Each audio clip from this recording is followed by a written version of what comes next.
gars, j'espère que vous allez bien. Aujourd'hui, je vais vous parler de l'importance de bien s'habiller, de même très bien s'habiller et de se montrer sous son meilleur jour et son meilleur aspect. On n'a jamais l'occasion de faire deux fois bonne impression, je crois que c'est ça l'expression. Et c'est très vrai. Les gens jugent par le physique, par ta manière de t'habiller, par ce que tu dégages et un tas de choses. Et je pense que bien s'habiller, bien se montrer, être propre sur soi, c'est la base, c'est le minimum et c'est un avantage que tu peux te donner par rapport aux autres. Je sais qu'il y a plein de gens qui disent ouais, le physique c'est pas important, on juge pas sur l'apparence, machin et tout. Vous êtes des menteurs. Tout le monde le fait, même inconsciemment, on fait que juger. Si quelqu'un vient te demander, je sais pas, vient te poser une question dans la rue et qu'il est propre sur lui, il est bien habillé, il a une bonne coupe s'il a des cheveux, ou la barbe bien taillée, ce que tu veux, ou une femme propre sur elle vient te demander un renseignement, il vient discuter avec toi, tu seras beaucoup plus ouvert que si c'est quelqu'un qui a de la morvonnée, qui a un t-shirt sale, un jean déchiré, qui sent pas bon, qui plein de choses. Donc, soyez propre sur vous, soyez bien habillé, montrez-vous sous le meilleur aspect possible et ça va vous aider à vous sentir différent aussi. Je m'explique, je ne sais pas si ça vous fait la même chose, mais quand je sors en jogging pour aller à la salle et quand je sors pour aller au travail avec une chemise, des belles chaussures cirées, un beau pantalon, je ne suis pas la même personne. Même si j'essaie de bien me tenir et tout ça quand je vais à la salle, mais je suis dans un mood différent, je suis une personne différente. Il y en a un qui va aller au sport, qui essaye de bien d'être propre sur lui quand même quand il va au sport, mais c'est différent. Tu vas pour performer sportivement, alors que quand tu sors bien habillé et que tu vas au travail, tu vas pour performer en tant qu'humain, en tant que commercial si tu es commercial, en tant que plein de choses. Et tu es en représentation en fait. C'est comme si c'était une pièce de théâtre et tu veux te montrer sous ton meilleur aspect, tu joues un rôle ou quoi que ce soit.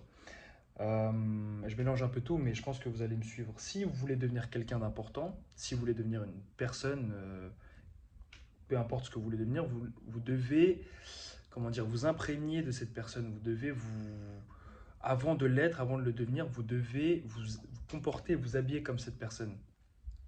Moi, quand je mets un costume, quand je mets une chemise, je me sens être quelqu'un d'important, en fait. Parce que je me dis, putain, on dirait un ministre, on dirait un ambassadeur, on dirait quoi que ce soit. Alors que je suis ni ministre, ni ambassadeur, ni.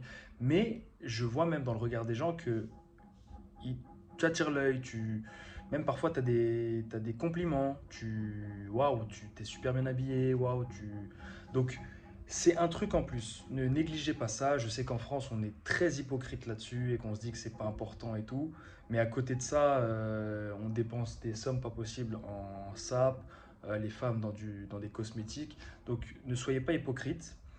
Respectez-vous, respectez-vous, essayez d'être sous votre meilleur aspect chaque jour, ça va vous aider aussi. Quand tu t'es bien habillé, quand tu es propre sur toi, tu peux pas être un flemmard, tu vois. On met pas un costume pour rester dormir sur un canapé. Par contre, quand on est en jogging avec un vieux t-shirt, bah là, c'est plus propice à glander ou quoi que ce soit. Donc quand tu te lèves dès le matin, tu prends une douche, tu te mets propre sur toi et que tu es bien habillé, tu as envie d'accomplir des choses, tu as envie de faire des choses. Donc ça a l'air de rien comme ça peut être un détail pour certains, mais ça peut faire la différence. Et je le vois aujourd'hui, je le vois en ce moment. Le fait d'être tous les jours, de me lever, de faire mon sport et de m'habiller bien, d'aller au travail, je suis une autre personne, j'ai envie d'accomplir des choses, j'ai envie de faire des choses parce que je me sens être quelqu'un d'important. Ne négligez pas votre apparence, mettez toutes les chances de vos côtés, habillez-vous bien. Sur mon Instagram, vous allez voir, j'ai quelques stories où je suis en chemise et tout. Je pense que j'ai deux, trois. Enfin, je m'habille plutôt bien. Et s'il y a des gens qui ont du mal à s'habiller en fonction de leur morphologie ou de leur tête ou de leur style ou quoi que ce soit, je peux vous donner des conseils, franchement. Je pense être assez bien placé pour. Voilà, je pense que tout est dit. Prenez soin de vous, prenez soin de votre apparence, prenez soin de vos proches. Que Dieu vous bénisse. À la prochaine. Petit bonus. J'ai dit qu'il fallait bien s'habiller. Bon, mon polo il est froissé. Je vous avoue que j'étais en jogging, je rentrais de la salle et que je voulais pas vous faire une vidéo avec une vidéo sur l'apparence sans avoir minimum un polo et une chemise. Voilà, m'en tenez pas compte, je viens de le mettre, j'ai même pas pris de douche. Voilà, il est froissé, mais je sors toujours avec des trucs repassés. Presque toujours, sauf quand j'étais au Maroc. parce qu'il n'y a pas de fer à repasser. Bref, abonnez-vous, likez, à la prochaine.